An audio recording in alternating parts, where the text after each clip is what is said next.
Hello guys, welcome to another video What It Takes to Be a Monarch, DaL X Fate, by PixyTokisaki14. Chapter 5.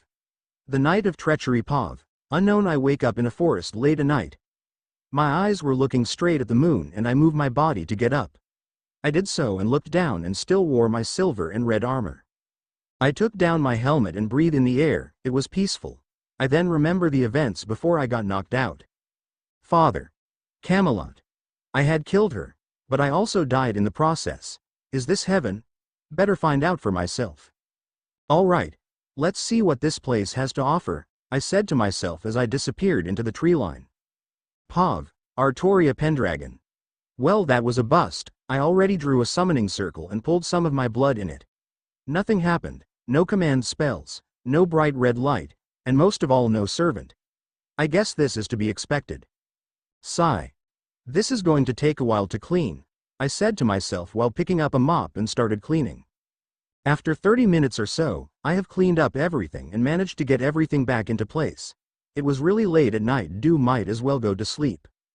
I change into my nightgown and sit on my bed. I'm still getting used to being a girl. Showering is still a bother to me because of my breasts. I'm also not used to washing long hair. I kind of wish my older sister is here. She would always bathe, feed and play with me when I was kid. Knowing her, she would probably lecture me on how to wash a woman's hair. I giggle to myself thinking about the countless if times she would lecture me, especially about the one about taking care of plants. I then frown while I look at the moon near the window. The moonlight shining through the window, slightly illuminating the apartment I'm in. I'm sure hearing the news of my death would shatter her, but knowing her, she would always bounce back no matter what. A hopeful smile comes across my face as I laid down the bed and within the few short moments went to sleep. Pav Katori Itsuka. It's been 3 days and still no sign of less than Monarch greater than. The Fraxinus cameras detected something earlier, but when it arrived, there was nothing there. Damn. Where could she be hiding? I asked myself while staring down the Fraxinus bridge and into the glass windows in front of me. Shido and the spirits left earlier to go get some sleep after a day of trying to find them. They went early because they have to prepare for that school trip. Anyway, the problem is we can't detect Riryoku from Saber. It's spiked by the 10,000s, a number only inverse spirits can achieve, when she released that attack. Now we cannot detect anything, even if we scanned through the city. Since she's not outputting any Riryoku right now, we need to find her visually. We scanned through the city and found nothing. Right now the Fraxinus cameras were searching up and down the city trying to find her. We cannot let that sword fall under DEM's hands, I said to myself looking at the monitor in front of me. The next day, Pav, Artoria Pendragon. I wake up to the sounds of birds chirping outside my window. It's currently 7 a.m. and I think I should go on a morning jog.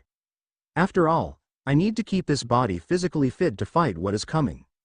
Alright, I'm going on a jog, I said to myself checking my clothes into a sports bra. 2 days ago I managed to buy some underwear at the local mall. I was blushing the whole time. I didn't really know there are so many types of bras. I had to get help from an employee because I was so embarrassed. Ahem. Anyway, I changed to my new clothes, picked up a face towel and some water and headed out of the apartment. Of course I locked the door. I ran in the suburbs, passing different houses, different roads and as well as different sites. I marked them down so that I'll be able to get my way back easily. As I was running along the sidewalk that is next to the forest, I saw a figure, silver armor with red accents, blonde hair. No, it couldn't be. I took a detour right and ran towards the figure. I jumped through the tree line and followed. I then reached a clearing where the person I saw earlier was standing. Mordred, I said out loud as she turned her face towards me. Pav, Mordred Lafay. I was looking for my way till I saw a road. Finally. I can get out of T. My words were stopped by the person jogging in front of me. Impossible. I said to myself quietly. The figure was her. Father, how can this be? I killed her. I saw her die by my sword. Maybe it's just a coincidence and she just looks like father. The person then looks towards me and her eyes widened. She then took a sharp right and ran towards me. Asterisk asterisk asterisk asterisk not good. She definitely saw me, I said to myself running away from the scene. I pass countless trees until I come across a clearing. I then stopped and thought to myself. If this is heaven, then it would make sense for father to be here. I said to myself as the person behind me stopped just a few meters in front of me. Mordred, she says while she stared at me. She looks like she's seen a ghost. I then turn around to face her. I was still in my armor with my helmet down. I am still angry at father for all the hardships she had put me through, and in the end it accumulated to both of us killing each other. Father, I said with a disappointed tone with a hint of anger. I then materialize Clarent, raise my helmet to cover my head, and charge towards her, intending to finish off what I started.